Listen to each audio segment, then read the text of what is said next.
Assalamualaikum warahmatullahi wabarakatuh. Perkenalkan nama saya Nurfadia Damayanti, NIM A1A1220057. Saya akan mempresentasikan materi kelompok 1. Judul dari materi kelompok 1 yaitu Integrasi Ekonomi Internasional. Nah, untuk materi yang akan saya jelaskan mengenai keuntungan dinamis dari persekutuan pabean. Menghadapi persaingan dari ekonomi lain, pasar domestik akan lebih cenderung untuk meningkatkan efisiensi. Custom Union membantu mendorong pertumbuhan dan menyatukan ekonomi dengan kebijakan perdagangan liberal. Keuntungan dari terbentuknya Custom Unions atau persekutuan pabean ada dua, yaitu keuntungan statis dan keuntungan dinamis. Nah, yang akan saya jelaskan di sini yaitu mengenai keuntungan dinamis. Keuntungan dinamis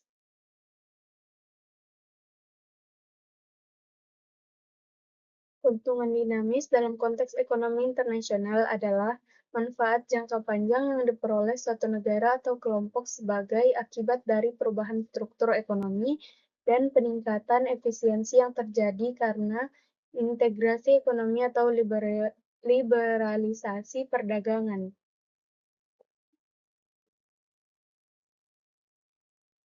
Keuntungan dinamis yang terjadi akibat adanya trade creation meskipun ada trade diversion yang memberikan kerugian dalam perdagangan, akan tetapi adanya trade creation telah membuka cakrawala baru dalam mekanisme perdagangan internasional, berupa naiknya persaingan, spesialisasi, faktor produksi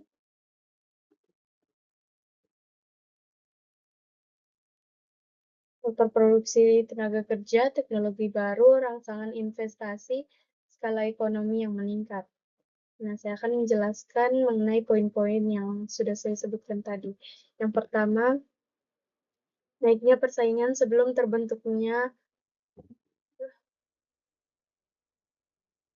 naiknya persaingan. Sebelum terbentuknya Custom Union atau Serikat Pabean, produsen dalam negara-negara anggota seringkali berada dalam posisi yang relatif nyaman. Pasar mereka dilindungi oleh hambatan perdagangan seperti tarif, kuota, atau regulasi yang melindungi produsen domestik dari persaingan luar. Hal ini seringkali mengarah pada terbentuknya pasar monopoli atau oligopoli, di mana hanya sedikit perusahaan yang menguasai pasar dan dapat menetapkan harga yang tinggi. Namun, setelah Custom Union terbentuk, hambatan perdagangan di antara negara anggota dihapuskan. Ini berarti barang dan jasa dapat bergerak bebas di antara negara-negara anggota tanpa batasan. Akibatnya, produsen yang sebelumnya memiliki posisi dominan harus menghadapi persaingan dari produsen lain di negara anggota. Kemudian yang kedua yaitu spesialis faktor produksi tenaga kerja. Ketika persaingan meningkat, produsen tidak lagi dapat bersaing secara efektif jika menggunakan cara-cara produksi yang tidak efisien. Mereka harus memanfaatkan faktor-faktor produksi seperti tenaga kerja, modal, dan sumber daya lainnya secara maksimal. Dalam konteks ini, spesialisasi menjadi sangat penting.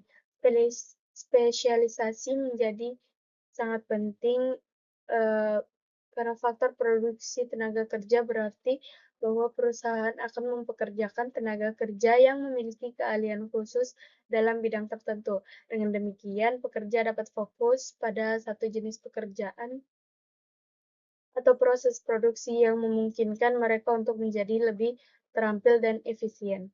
Sebagai contoh, yaitu dalam industri manufaktur, pekerja dapat diarahkan untuk menguasai teknik-teknik spesifik dalam perakitan atau pengoperasian mesin tertentu. Yang ketiga yaitu teknologi baru. Peningkatan persaingan di pasar tidak hanya mendorong efisiensi, tetapi juga memacu inovasi. Perusahaan yang ingin bertahan dan berkembang harus terus berinvestasi, dalam penelitian atau pengembangan untuk menciptakan produk yang lebih baik atau proses produksi yang lebih efisien. Teknologi baru yang dihasilkan dari upaya R&D seringkali membawa perubahan signifikan dalam industri. Sebagai contohnya, yaitu dalam industri, otomotif. Inovasi seperti mesin yang lebih hemat bahan bakar atau teknologi kendaraan listrik telah membantu menurunkan biaya operasional kendaraan sekaligus memberikan manfaat bagi konsumen dan lingkungan. Kemudian yang keempat yaitu rangsangan investasi.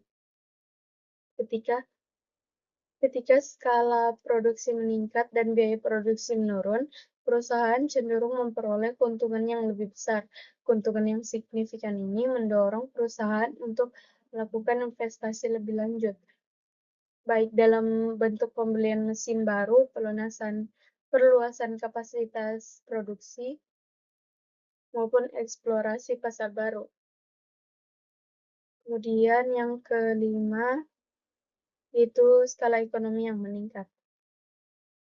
Turunnya biaya produksi sebagai hasil dari persaingan, spesialis, dan inovasi teknologi memungkinkan perusahaan untuk memproduksi barang dalam jumlah yang lebih besar dengan biaya yang lebih rendah per unit.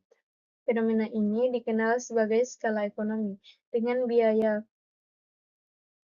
yang lebih besar, dengan biaya yang lebih rendah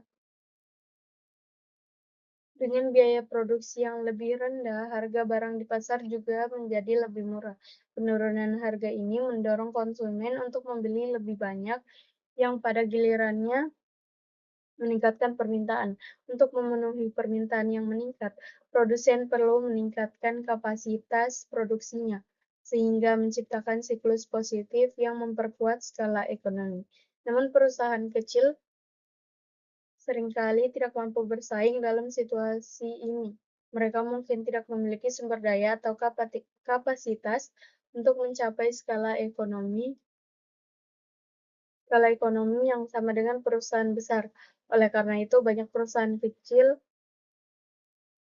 yang memilih untuk bergabung melalui merger atau akuisisi membentuk entitas yang lebih besar dan lebih kompeten. Baik, mungkin itu saja yang dapat saya jelaskan mengenai keuntungan dinamis pada eh, poin materi dari kelompok saya. Sekian dan terima kasih. Assalamualaikum warahmatullahi wabarakatuh.